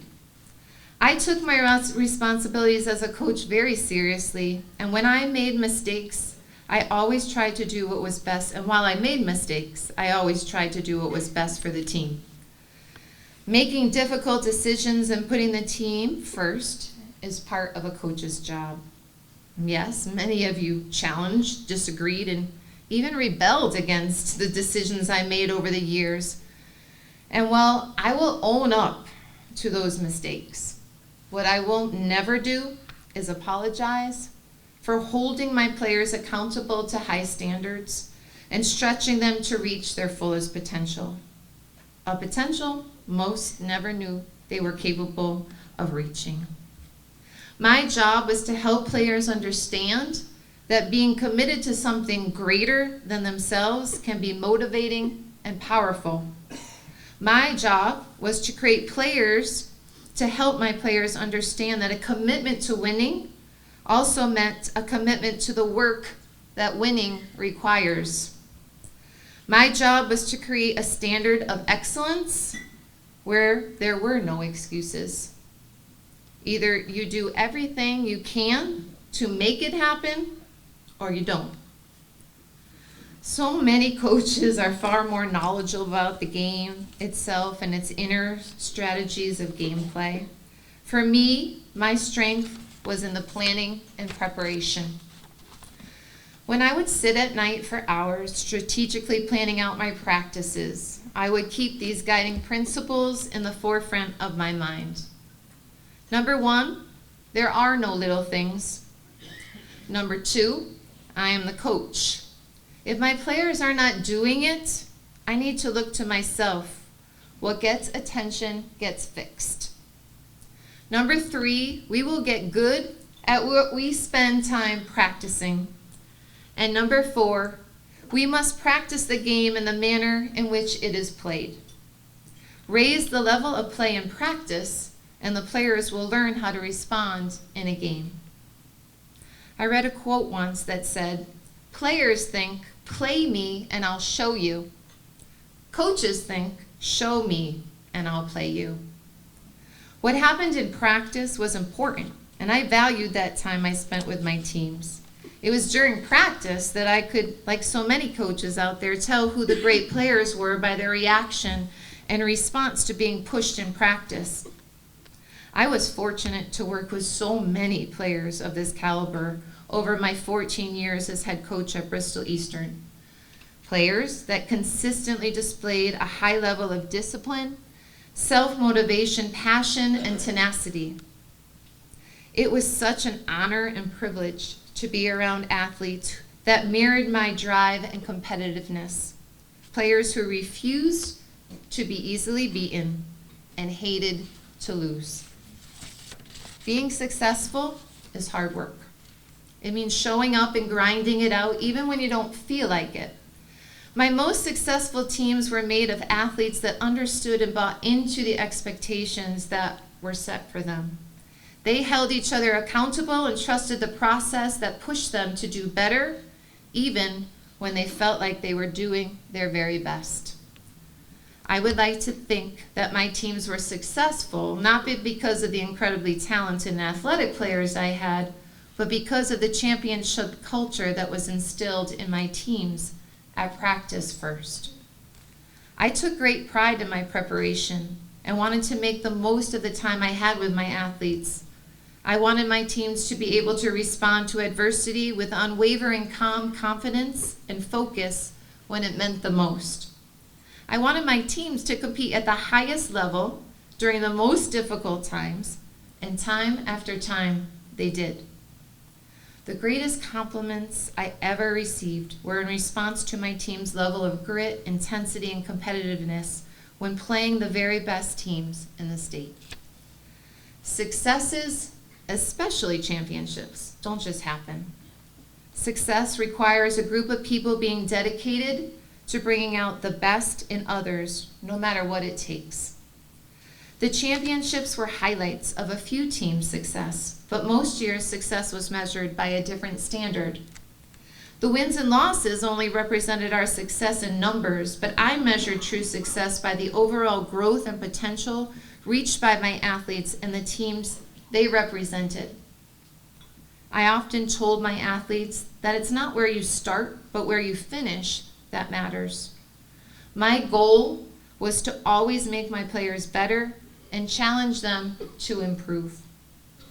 I'd like to think that I accomplished that goal. I hope that whatever the record or title my teams earned over the years, that they know how much I cared about them. I hope they learned important life lessons they still carry with them throughout their lives. I love the relationships that I form with my athletes and the time I spent representing all that Bristol Eastern Volleyball stands for. And to Aliana, thank you for letting me coach you. It's not easy being a coach's child, and yet you carried yourself with grace and dignity even when others chose a different path. You rose above and excelled and rightfully earned every accolade you received. I'm incredibly proud to have been your coach and to have been a part of the Bristol Eastern family. Thank you.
Todd Hassler played basketball for Bristol Central and Marist College, graduating from Central in '78 and at Marist 1982. A 3-year starter, he was all-conference in 1977 and '78, honorable mention Class L All-State in 1977, and first team his senior year. His high school career scoring average was 17 points a game. He averaged 23 points a game in his final season and finished with 1,037 career points. At Marist, he was a 3-year starter, but he did miss a year and a half because of injuries. He totaled 750 career points, which led him to 2 professional tryouts. Coaching was part of his sports career, doing so at different levels, including 17 years at Central as an assistant coach, which included the 1990 season when they captured the Class L title. He helped mentor the 1998 Nutmeg team, which captured the 8th grade championship, and also the up-tempo AAU squad that he founded, winning the state title and placing 3rd nationally in New Orleans in 2002. He worked many summer basketball camps, including that of NBA Hall of Famer Calvin Murphy. Welcome, Todd Hassler.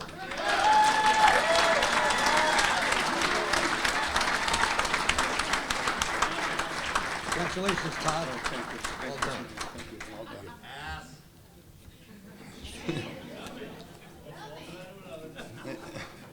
done. Tough to follow those last couple. Very good. I was downstairs earlier in the basement having a couple of cocktails. I don't drink that often, Scales. But they said, did you write anything up? I said, no, I got a couple cheat sheets. They said, just like high school? I said, no, not like high school. I wrote them on my hand. Come on. Listen, first let me congratulate the other inductees. Unbelievable resumes. I want to thank Chris D'Amato for getting me through everything I had to get through. Without you, I'd still be at home trying to get on a computer. I want to thank my supporters over the years and the people who nominated me over the years. Thank you very much. I want to thank my family. First of all, I have my son. Really? Really? Billy Gill, really? You run out of Dunkin' Donuts? Really?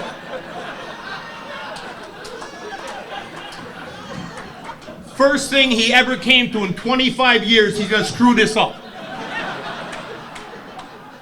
You're banned. At this table, I have my brother Jerry, his wife Kristen, sons Brock and Peyton, hockey players in baseball. My sister Tammy, sister Melissa, boyfriend Austin.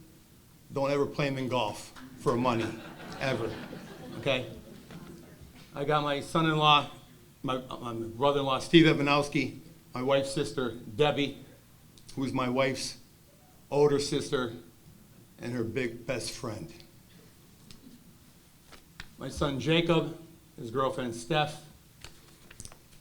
My son Steve couldn't be here tonight. He would have made it last year, but him and the family are in Disney. So, good for him. Really? I want to thank my cousin Jeff, his wife Julie, my cousin Chris, who can't make it, she was sick tonight, her husband Tommy Tobacco, another bald head, two of my biggest fans growing up, and I love them, my aunt and uncle Sandra and Tony Clement. My brother Jimmy and his family couldn't be here tonight. The whole family got sick coming back from a softball tournament, so they're home.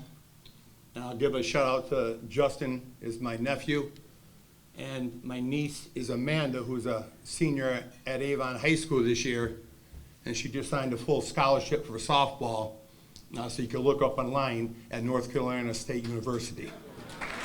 She's a catcher and a first base woman, I'm sorry. Let me move on to how I started in basketball and how I got there was Forestville Boys Club. My uncle, Russ Ward, was a SM member. My grandfather, Jacob Simmons, was a SM member. And they were good friends with Mr. Bircher. So they snuck me over there and said you couldn't get in for your 7. They lied. Said I was 7. I was 6. So they got me in. But I lived in the center of Forestville on Bingham Street, and I used to just run across the street, play at the Boys Club. Great people over there. Played over there every single day, every sport, bumper pool, you name it, we played it. I gotta give respect to the one guy who taught me how to play basketball, worked on my game every single day I went over and played him. He was older than me, probably about, I'm not sure how old, 5 to 6 years maybe.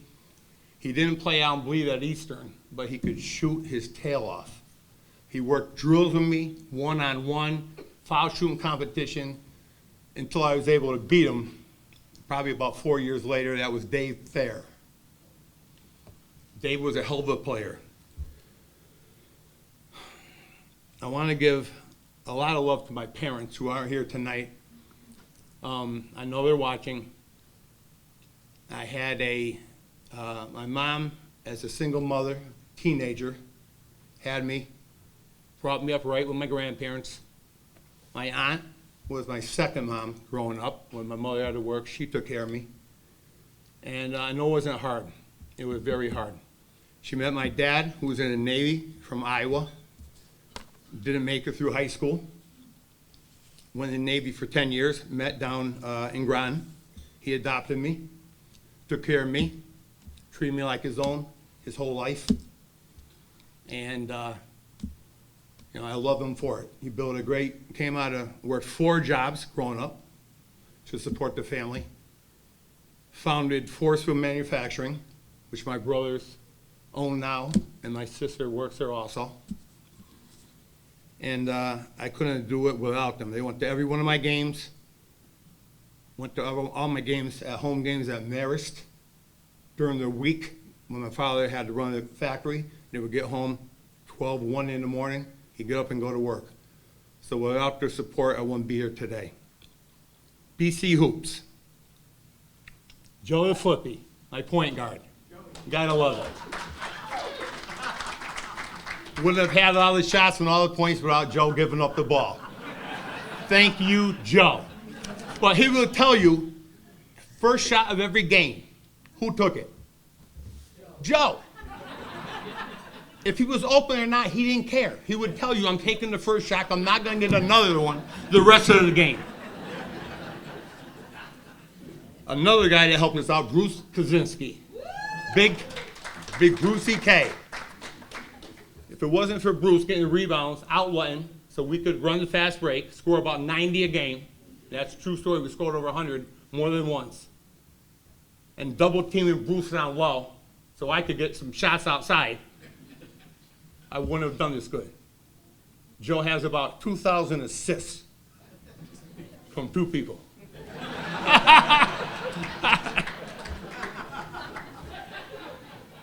The 1990 state champs, I gotta give a shout out to Coach Phelan for bringing me on the staff. It was a great team. That team was Rod Hickey, biggest guy, 6'3", center. Malcolm Huckabee, the late Lonnie Brooks, Dwayne Salgado, Marvin Fitzpatrick, Craig McCarthy, Greg Fredette. Great team, 23-0. That team was unbelievable. I appreciate it. Coach Phelan let me run the offense a little bit. He ran the defense. That was his gig. Very great defensive coach.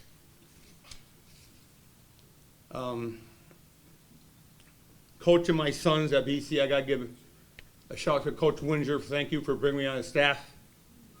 It's tough coaching your kids, as you mentioned. But they bought into having me coach.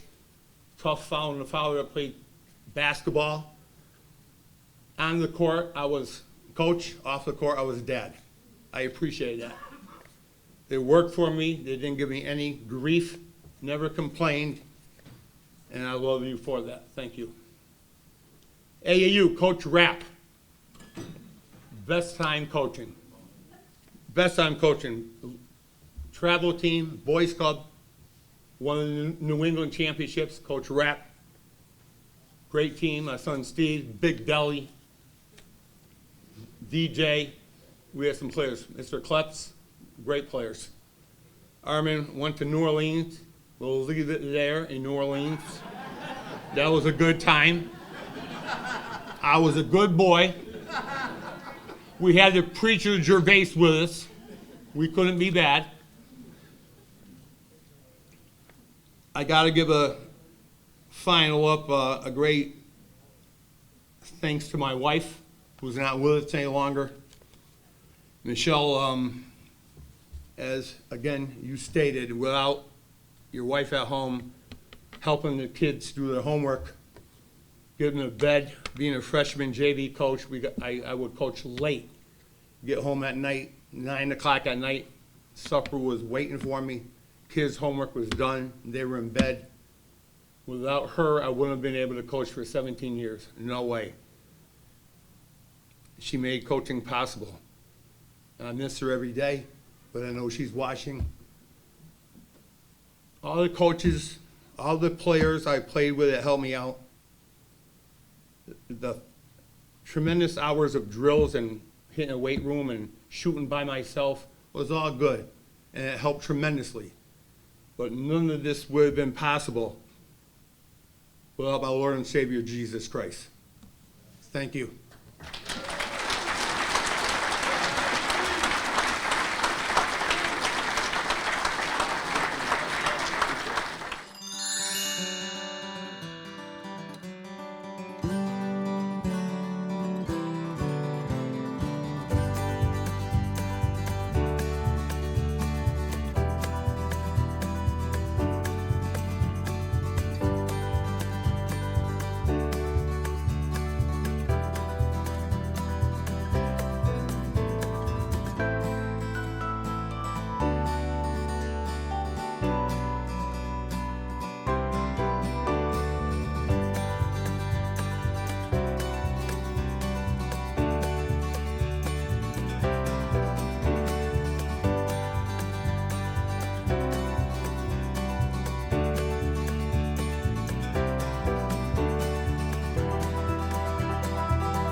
Our next inductee is John Dauphiny.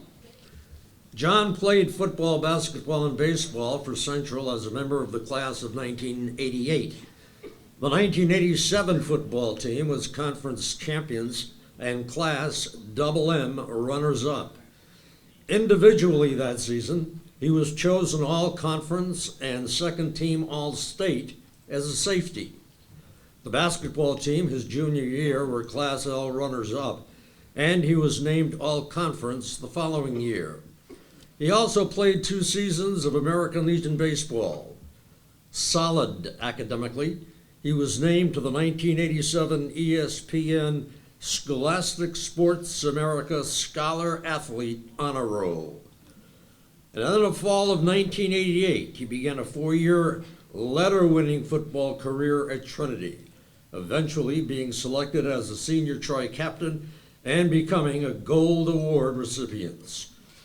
He earned NESCAC and ESAC Defensive Player of the Week recognition as a senior and tied a school career mark of 14 pass interceptions. Welcome into the hall tonight, John Duffany.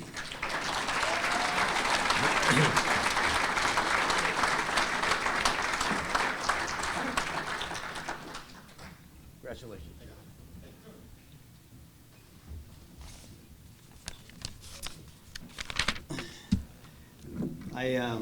I told them not to put me and Haas back to back. They're going to think it's Haas again up here.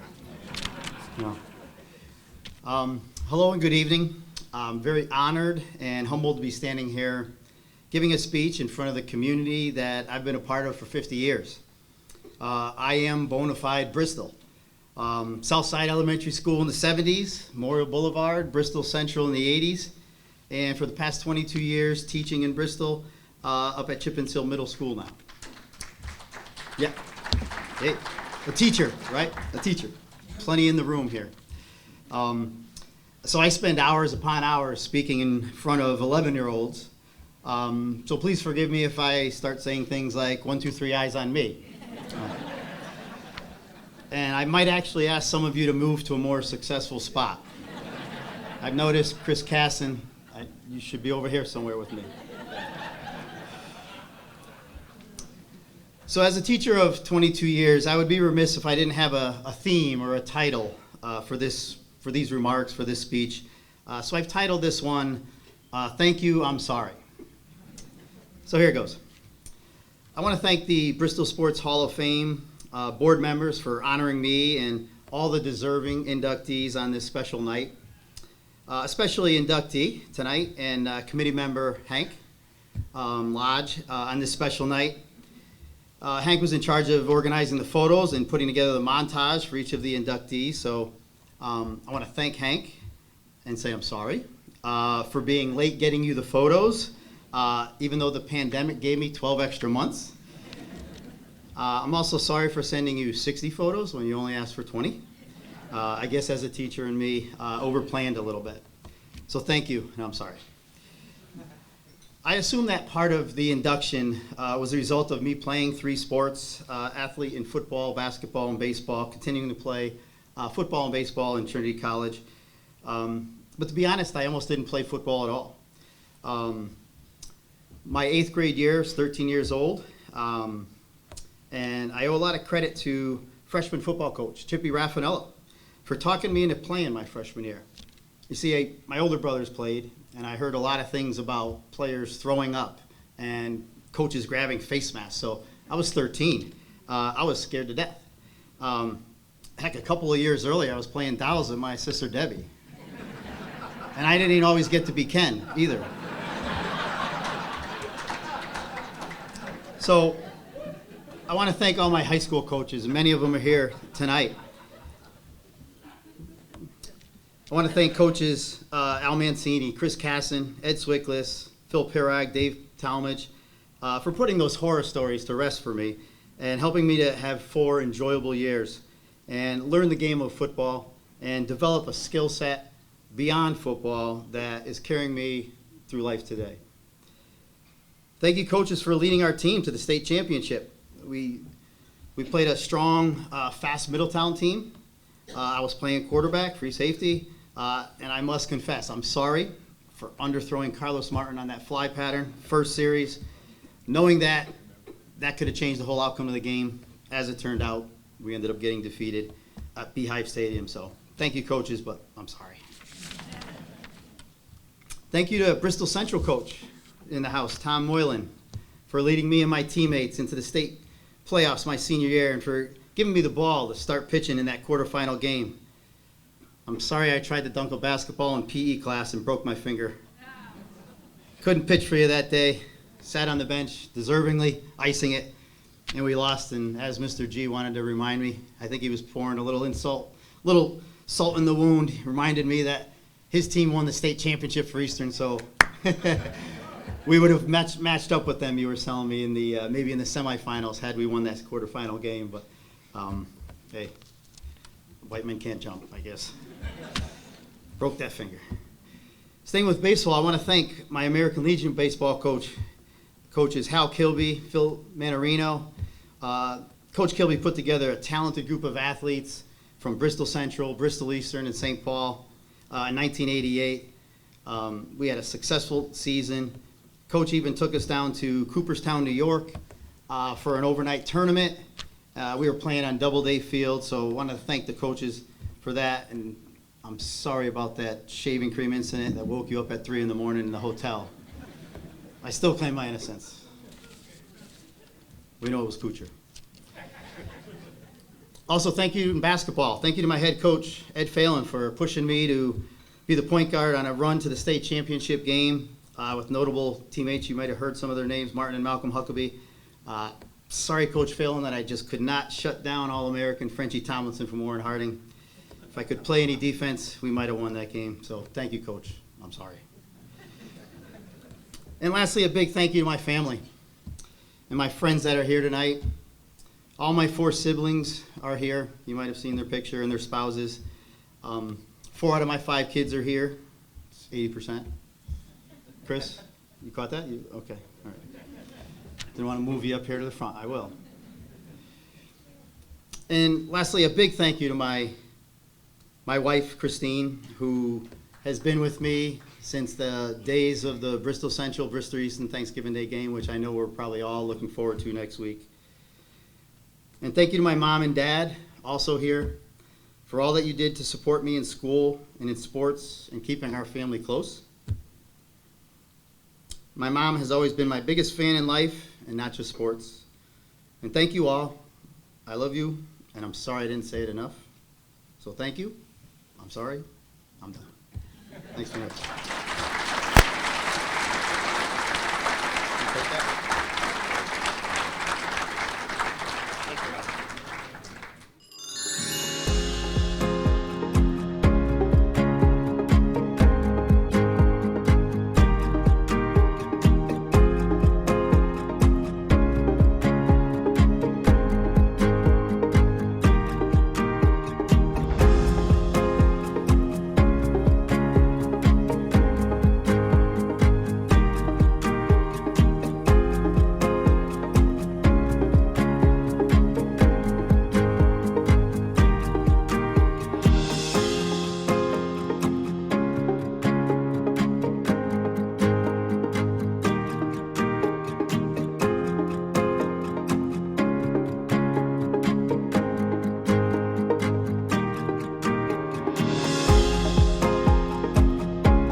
Tonight we welcome Karen Prigaki into the Hall of Fame.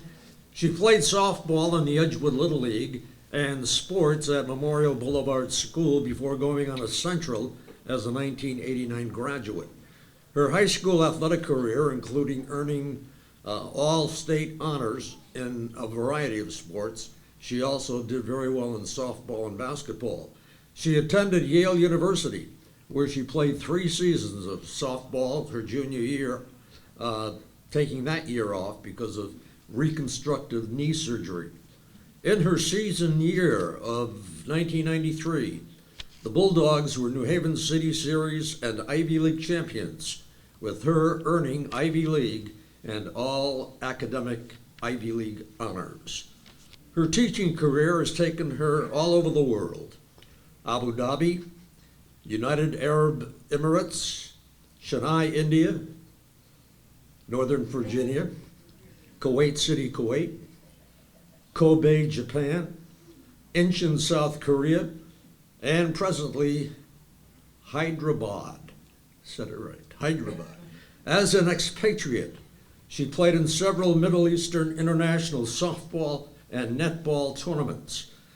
Around 2006, she regrettably declined an offer to play with the Kuwaiti women's national team in basketball. That would have taken place at a Middle Eastern tournament because she did not want to take a few days from work. In 2017, she joined an Australian-based softball team to take part in the World Masters Games in Auckland, New Zealand. She has that'll teach me. Auckland, New Zealand. She has recreationally cycled all over Japan and has twice leisurely cycled the entire length of Korea.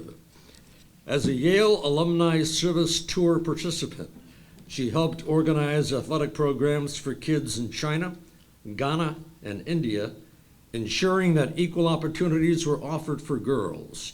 Not only has Karen left her mark locally, but also in multiple nations as an ambassador from Bristol. Welcome tonight, Karen Prigaki.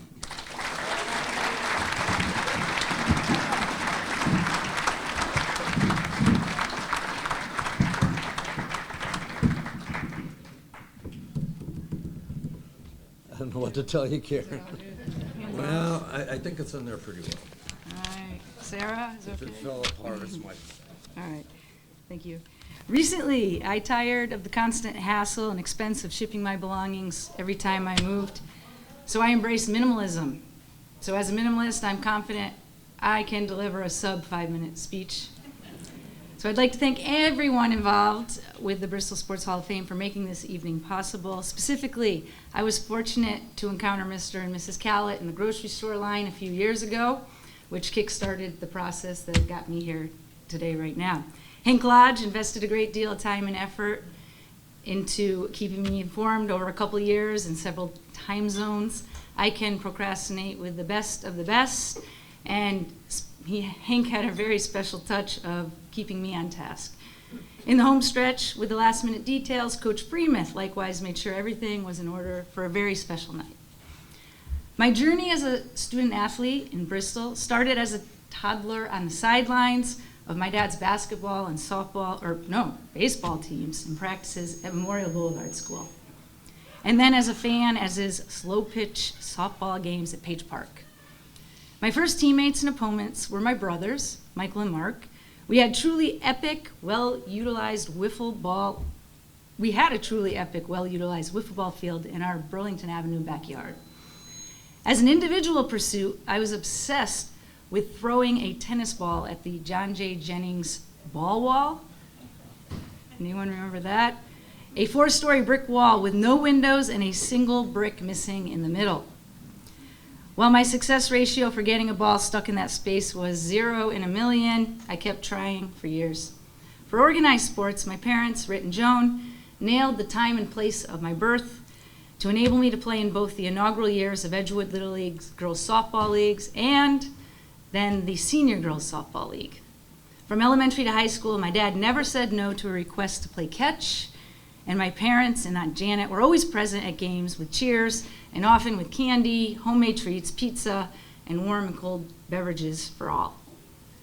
At Jennings School, I especially admired my sports-loving second grade teacher, Miss Pelletier. Fittingly, a few winters back, we reconnected at a UConn women's basketball game. At Memorial Boulevard, Mr. Poecki always made both softball and basketball enjoyable and educational. In upper elementary school through middle school, I had the wonderful opportunity to play basketball with Coach Floyd and girls from all over Bristol, including some marquee names like Stacy Mills, Kathy Ferrier, Laura Lishness. Even though I was clearly bound for Bristol Central, Coach Floyd nonetheless shared his expertise and passion to develop local girls basketball to include future rivals. This serves as a great example of Bristol's superb sporting culture. As for Bristol Central High School, here is a fun fact. Every single one of my high school coaches is a Bristol Sports Hall of Famer. Coach Freemuth wasn't just about baseball. He moonlighted as our girls softball coach. For us in soccer, a win would often entail not being shut out or not losing by a double-digit margin. After a particularly long streak of being shut out, Coach declared he would do a somersault on the spot in celebration if we scored a goal, which eventually happened. So we all went nuts while our opponents dejectedly looked on. Despite our challenges with winning or even scoring, our team certainly had fun playing soccer. In basketball, Coach DeFlippi and Coach Kilby made an all-star coaching team.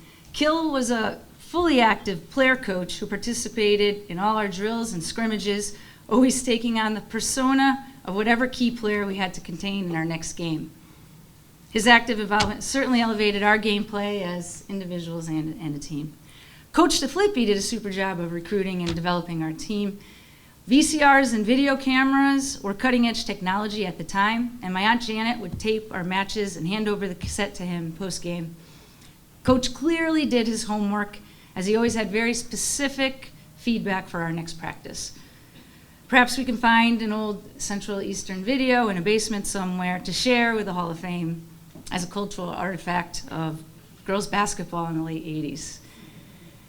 At an early age, I was aware of Coach Pirog's larger-than-life softball coaching status. As players, we had no choice but to meet his high standards, and we were genuinely motivated to do so.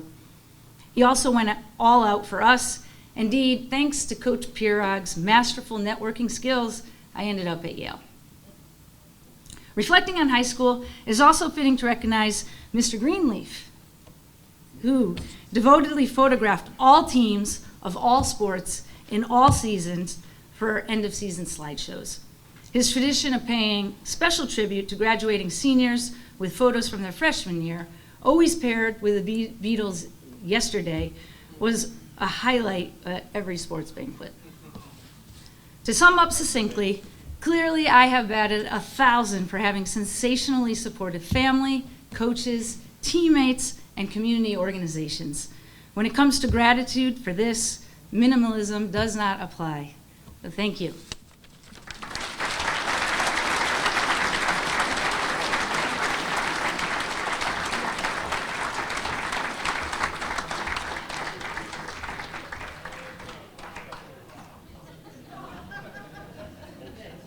Well, that's our show. How about a round of applause for all of the inductees?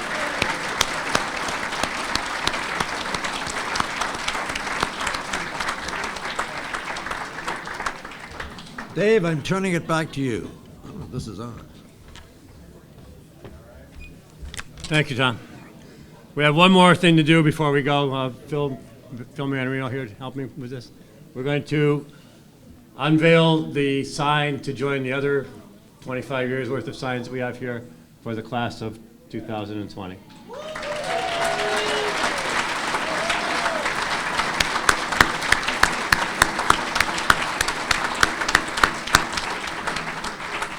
Congratulations to all of the inductees. Tom, you broke this thing. Congratulations to all the inductees, and we'll see you all back here next year on the Friday before Thanksgiving to greet the class of 2022. Good night, drive safely, see you next year.